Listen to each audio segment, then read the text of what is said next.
muslim kepada seorang muslim yang lainnya yang telah wafat. Yang pertama, memandikannya, mengafunkannya, mensolatkannya, dan menguburkannya. Sekarang bagian yang menguburkannya. Saya baca dulu ibaratnya. Bismillahirrahmanirrahim.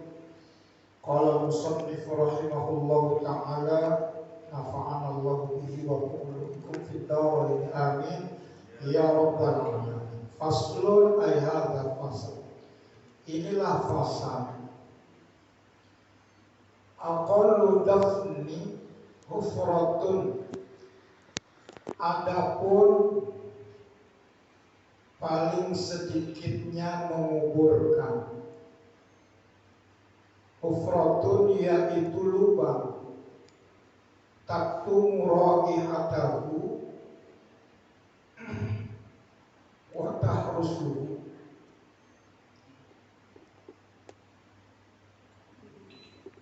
Yang mana lubang itu dapat menyimpan atau menutup raihatahu akan baunya si mayit, wa tahrusuhu dan dapat menjaga minas sibai dari hewan buas.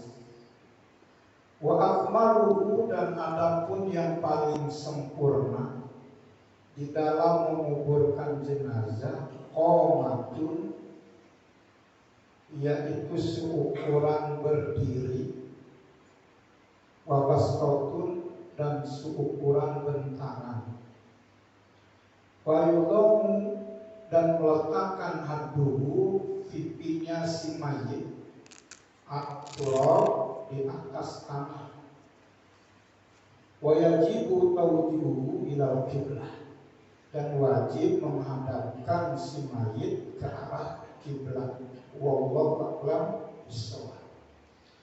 Bapak Ibu yang dirahmati oleh Allah, di dalam menguburkan jenazah itu ada adab-adabnya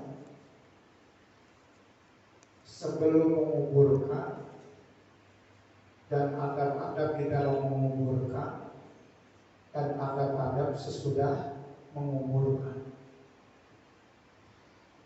Bapak Ibu yang dirahmati oleh Allah, adab di dalam menguburkan jenazah bagi kita nih hendaknya di dalam menguburkan jenazah hendaknya nih paling utama, keutamaan dikuburnya itu di penguburan umum, tanah wakaf, penguburan muslim, utamanya begitu. Kenapa Bapak Ibu yang dirahmati oleh Allah? Kalau kita lihat sejarah, contoh sang proklamator Bapak Muhammad Hatta, itu sejarahnya Al-Fakir baca tuh.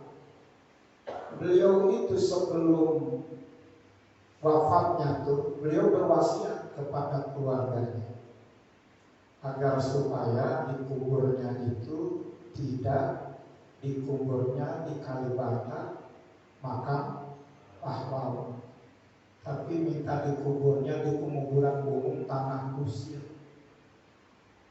Beliau ini orang yang ahli agama, ulama beliau. Beliau itu menulis wasiatnya begitu, pengen dikuburnya di penguburan umum, kuburannya orang Islam. Kenapa Bapak Ibu yang dirahmati oleh Allah? Ya kalau di penguburan umum tuh penguburan orang-orang Islam banyak yang berziarah kubur. Orang yang berziarah kubur itu di dalam adabnya itu kan kita baca Quran, baca tahlil. Itu ketika orang berziarah kubur baca Quran, baca tahlil itu terdengar sama ahli kubur yang lain, membawa dampak manfaat sehingga dikuburnya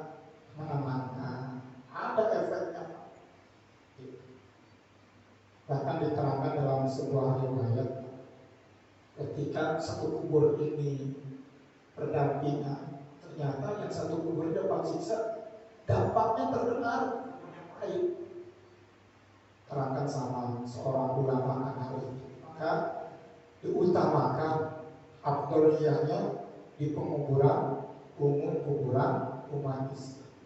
Kenapa seperti itu? Kan kalau di kuburnya di makam pahlawan, prosedurnya banyak, nggak semua orang bisa masuk. Tapi kalau di penguburan umum, tanah wakaf, penguburan orang Islam, orang siapa aja masuk. Dan ketika dibaca-baca ayat-ayat Al-Quran, baca sholawat, baca istighfar, ada efeknya, ada dampaknya. Nah, itu adab-adab terkait memilih kuburan. Nah, Bapak Ibu yang dirahmati oleh Allah,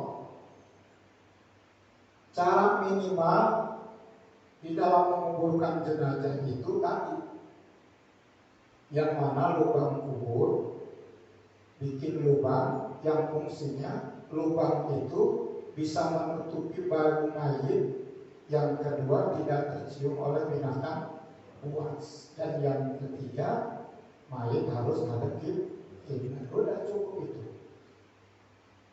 standar ini minimal. Nah, ini kita berbicara tentang cara yang sempurna.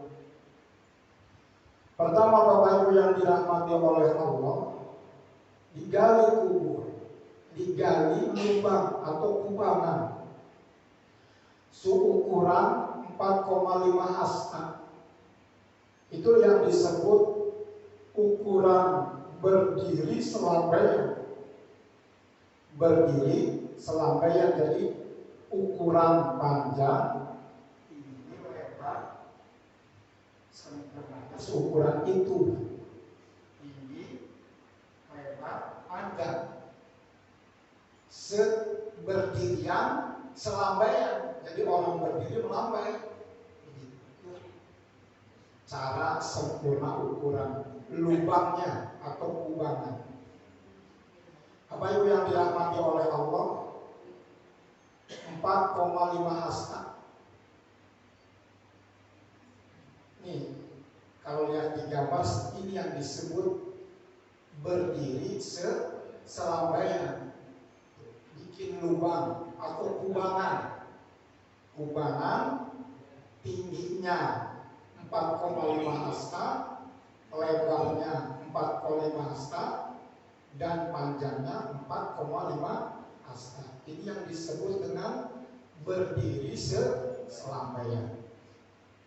Bapak Ibu yang dirahmati oleh Allah, kemudian buat galian lubang kubur. Artinya lubang kubur ini lubang di dalam galian lubang. Jadi lubang kubur, kubangan yang tadi panjangnya segitu, lebarnya segitu, tingginya segitu, di dalam kubangan itu, di dalam galian itu ada lubang lagi.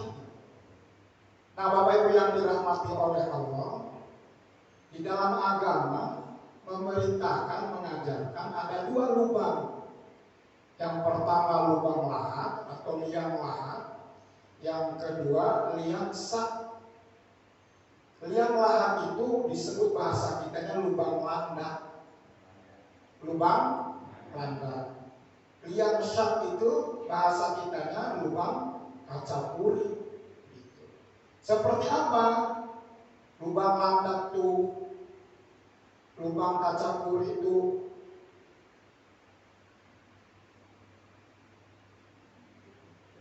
Kalau lihat di gambar seperti ini.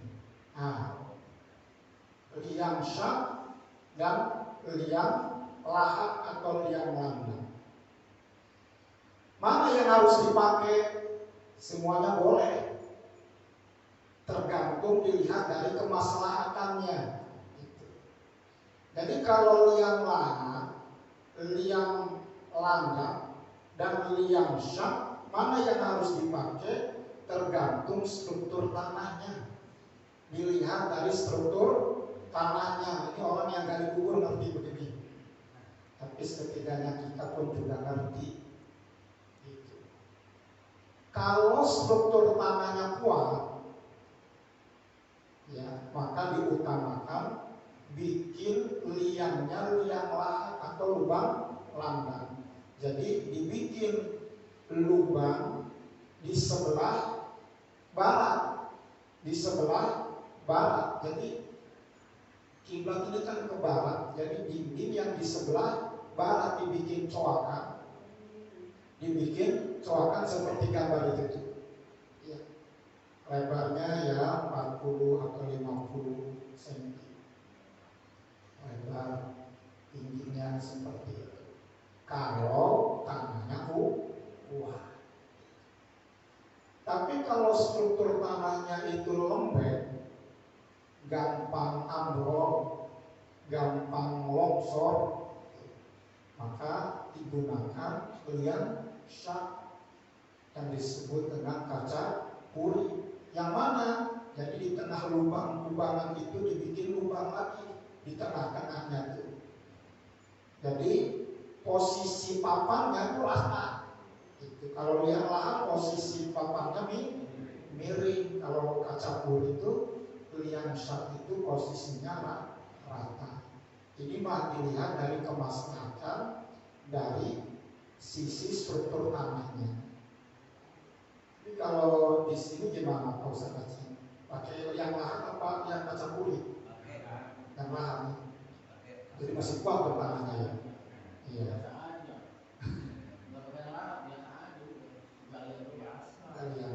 Oh. Tapi di sisi barat. Iya. Iya. Seperti itu dilihat dari struktur tanahnya. Jadi liang lahat sama liang syak. Seperti itu. Jadi liang lahat, liang landang, dan liang syak kaca puri dilihat dari struktur tanahnya. Jadi lubang di dalam lubang.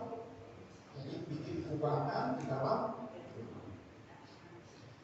Bapak Ibu yang dirahmati oleh Allah, kemudian setelah ini proses sebelum menguburkan bikin lubang dulu nih.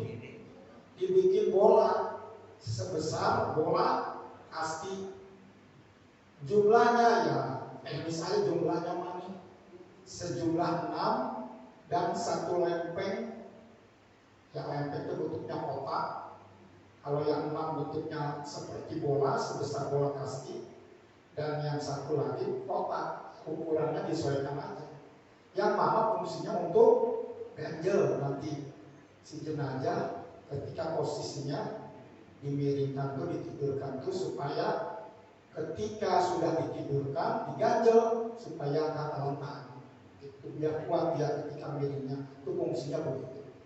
Nah, Bapak Ibu yang dirahmati oleh Allah tuh disarankan bagi agama ketika kita membuat bola gitu sebesar bola kasti dan 1 lempeng itu disunahkan baca surat Al-Qadar 7 kali.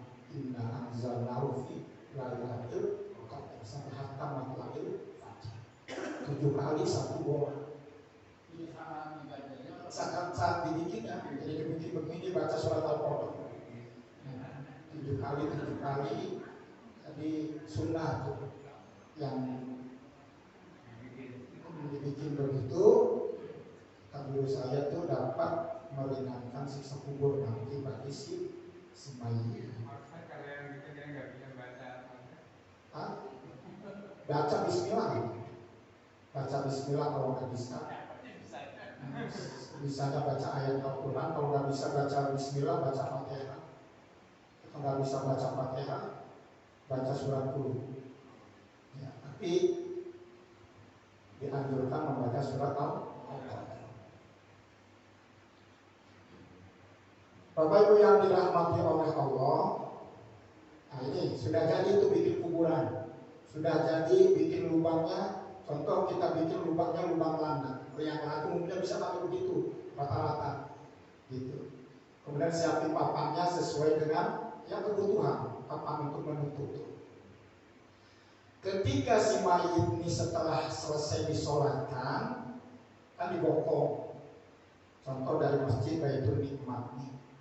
Ketika dibokong, orang yang mengangkat tuh disunahkan membaca ketika dibawa dari sini nih, baca Bismillahi ala wa ala millati Rasul. Dan baca diiringi dengan kalimat sampai ke penguburan. Nah ini utamanya nih, adabnya posisikan kurung batang di lempengan kaki mayit ketika dikubur, berarti di sisi selatan kubur. Jadi ini kubur, lubang kubur, karena sunahnya nanti si posisi jenazah ketika berada di liang lahat, posisinya di atas lambung yang kanan dan kepala di atas pipi yang kanan, berarti lambung yang kanan. Sunahnya begitu nanti ketika di liang lahat. Berarti sisi selatannya si mayit itu adalah kaki, sisi utaranya adalah kepala. Maka posisikan kurung batang ini di lempengan kaki mayit, berarti berada di sisi selatan. Ketika kurung batangnya datang, di sini dilempengin di sisi selatan, lempengan kakinya si mayit ketika nanti posisi dikubur itu. Nah, Bapak Ibu yang dirahmati oleh Allah, kemudian sunahnya juga atas kubur, atasnya tuh ditutup dengan kain. Apapun lah bentuknya, yang penting bisa menutupi di atas kubur ini, supaya ketika mayit ketika turun gak terbuka langsung ke langit, apapun lah, apa namanya, kain atau lebih bagus mah kayak ibu di dalam itu pakai tenda di atasnya itu, di atas lubangnya itu, supaya ketika mayit turun ke galian kubur itu masuk ke lubang itu tidak langsung ke Bapak Ibu yang dirahmati oleh Allah. Kemudian mayit diangkat dari kurung batang dengan 3 orang. Ini teknis kalau 3 orang mah di atas. Jadi ada orang di atas, berarti ada orang di bawah. Yang di atas ini ngadepnya ke timur. Yang pertama lempengan pundak, yang kedua lempengan pinggul, yang ketiga lempengan dengkul. 3 orang ini yang ngadep ke timur nih. Pertama di lempengan pundak, yang kedua lempengan pinggul, yang ketiga di lempengan dengkul. Nah, kemudian diangkat, dipeluk angkatnya. Gimana doanya? Sama seperti tadi itu ketika ngangkat. Bismillahi wa ala millati Rasul. Dibawa, diterima oleh 3 orang. Nah, yang 3 orang ini ada kiblat. Posisinya ngadep ke barat 3 orang ini. Posisinya ngadep ke barat 3 orang. Ini kalau 3 orang jumlahnya mah teknis aja. Dan umum juga laki-laki, 3 orang laki-laki ngadep kiblat yang di bawah ini. Jadi Bapak Ibu yang dirahmati oleh Allah, ada 3 orang di atas, ada 3 orang di bawah. Yang 3 orang ngadep ke timur, yang 3 orang di bawah ngadep ke barat. Jadi diangkat tuh 3 orang di atas ini jenazah. Bismillahirrahmanirrahim Rasulullah. Jadi yang gerak itu jenazahnya, yang gerak jenazahnya. Yang pertama kali turun ke bawah kelapa, berarti ke kanan. Terus yang jalan itu jenazah diterima sama orang yang pertama, kedua, ketiga, sampai jalan ke sisi utara. Hadir jamaah yang dirahmati oleh Allah, setelah diterima di bawah, istirahat dulu, diangkat dulu, diam dulu sebentar, baru bareng-bareng masukin ke liang lahat. Bapak Ibu yang dirahmati oleh Allah, ketika meletakkannya ke liang lahat itu, posisinya ada kiblat, di atas lambung yang kanan, di atas pipi yang kanan, bacanya sama doanya tadi. Bismillahirrahmanirrahim. Sudah seperti itu. Jadi posisi tidurnya Rasulullah ya begitu. Gimana posisi tidur Rasulullah? Posisi tidur Rasulullah itu di atas lambung yang kanan. Setelah diposisikan, ditidurkan, ada kiblat, tali yang mengikat di badan si jenazah dibuka semua. Sunnahnya tuh dibuka semua tali pocongnya tuh. Jadi ini sebagai bentuk tafakul Kenapa dibuka? Sunnah hukumnya tafakul, mengharapkan kebaikan dengan dibuka itu sehingga jadi longgar. Mudah-mudahan di alam kuburnya juga longgar, mendapatkan kenikmatan kubur bentuk tafakul. Setelah dibuka semua, baru tuh diganjal di fungsi tadi. Fungsi yang bola-bola yang 6 tuh sama lempengan. Nah, lempengan yang tadi kotak tuh yang satu tuh posisinya untuk di bawah pipi si jenazah. Di sini posisinya gitu. Si lempengan tuh. Kemudian yang 6, yang 2 disimpan. Tasbih ke situ, wajah mayit, hidung dan jari kaki nempel ke dinding liang lahat. Bagian tubuh 3 yang nempel ke dinding liang lahat. Wajah, hidungnya nih nempel ke dinding sisi barat, dinding liang lahat yang sisi barat, dan jari kaki nempel ke dinding liang lahat sebelah barat. Pinggulnya nempel di sebelah timur liang lahat. Jadi posisi jenazah itu agak sedikit bungkuk. Kalau lihat agak sedikit setengah ruku gitu. Jadi jelok lurus gitu. Jadi posisinya agak bungkuk, setengah ruku. Kenapa begitu? Ya kalau begitu posisinya agak setengah ruku itu diganjal dengan itu gak bakal terletak. Kalau posisinya begini, tapi kalau terletak begini lurus begitu kemungkinan bisa terletak. Maka agak sedikit bungkuk. Ganjal dengan bola yang 6 tuh, taruh di pundak 2, taruh di pinggul 2, dan taruh di kaki 2. Bapak Ibu yang dirahmati oleh Allah, sudah semua itu baru ditutup dengan apa? Ditutup dengan apa? Papan rapat semua. Kemudian papan itu kan suka di mayat itu suka bawa tikar pandan. Itu ada fungsinya tuh tikar pandan tuh. Buat apa itu Pak Bu? Buat untuk si papan itu tuh supaya lebih rapat lah, supaya tanah nggak langsung dengan si jenazah itu, supaya nggak masuk ke yang lain. Bapak Ibu yang dirahmati oleh Allah, setelah itu baru dikubur dengan tanah. Ketika dikubur dengan tanah tuh, yang si dari kubur ketika nyambung pertama tuh baca minha khalaqnakum wa fiha nu'idukum wa minha nukhrijukum taratan. Sekali campur, baca campur, ketika baca campur, terus kita yang nonton ngapain? Ikut begitu baca Bu, ya pakai isyarat dan ngambil satu kerikil gitu tanah. Bismillahirrahmanirrahim. Minha khalaqnakum wa fiha nu'idukum minha nukhrijukum. Yang melempar tuh jangan ngobrol, jangan suka ngobrol gitu. Anda nih, ayo Pak, untuk masih kosong nih pesen dulu. Hadirin jamaah yang dirahmati oleh Allah, tuh dibaca itu tuh. Dibaca minah khalaqnakum wa fiha nu'idukum wa minha nukhrijukum taratan ukhra. Selesai Bapak Ibu yang dirahmati oleh Allah. Kemudian Bapak Ibu yang dirahmati oleh Allah, si kubur itu rata, kemudian agak sedikit dicembungkan, ya ukuran sejengkal di atas tanah rata. Setelah itu Bapak Ibu yang dirahmati oleh Allah, sudah dikubur. Apa adab setelah menguburkan itu? Setelah dikuburkan, kemudian Bapak Ibu yang dirahmati oleh Allah tadi, setelah dikubur baru dipasang tanda.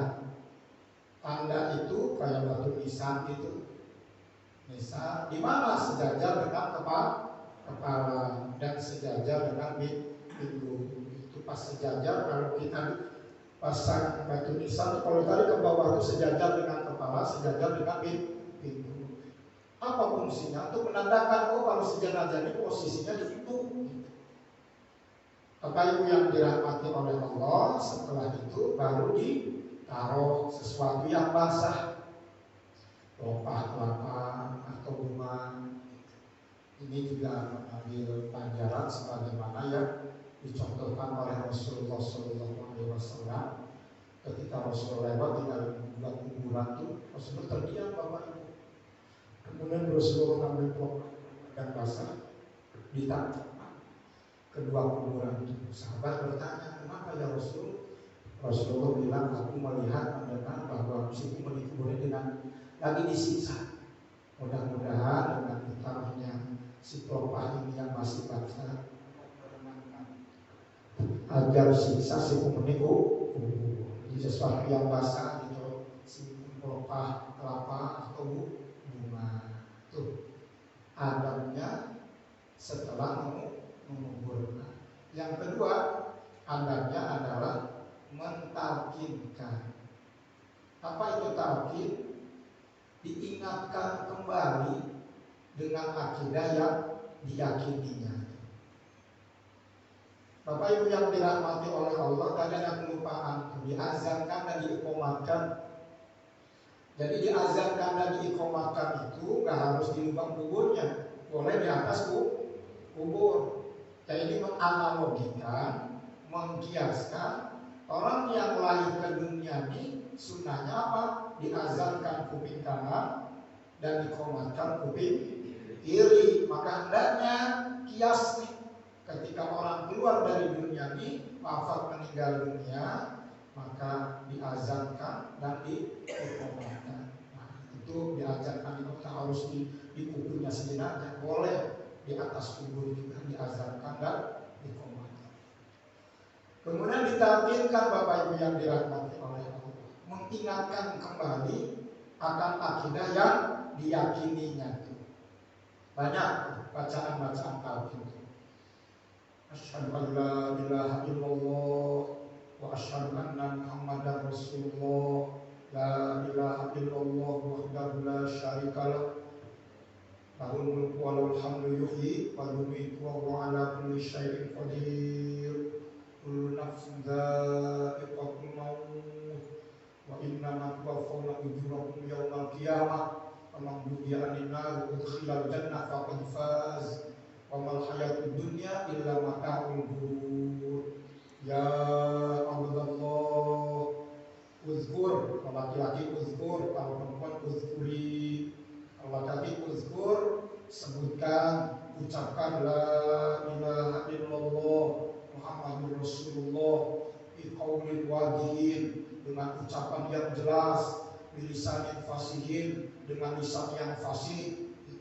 Anal maut hakun, wa anal qabro hakun, wa anna azabahu hakun, wa anna na'imahu hakun, wa anna syafa'ata sayyidina Muhammad sallallahu alaihi wasallam hakun, wa anna naru hakun, wa anna jannah hakun. Itu ujungnya panjang bagi boleh dihafal, boleh juga dibaca langsung.